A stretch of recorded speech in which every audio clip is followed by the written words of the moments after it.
Hello, this is Mark Sabatella from Outside Shore Music, home of Mastering MuseScore.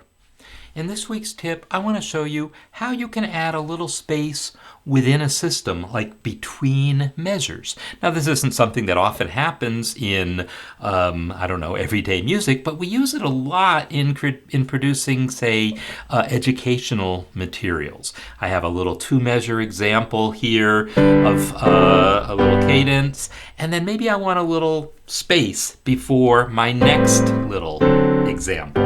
Okay, so I'm going to want a little space in there. MuseScore has a great feature for that. It's called a horizontal frame.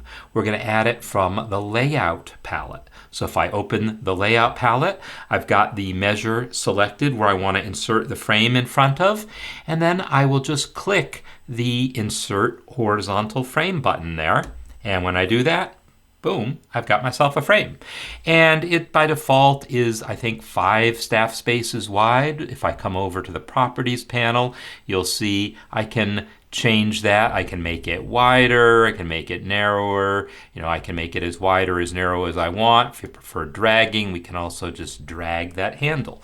So that's how you can add some space between measures within a single system in MuseScore Studio.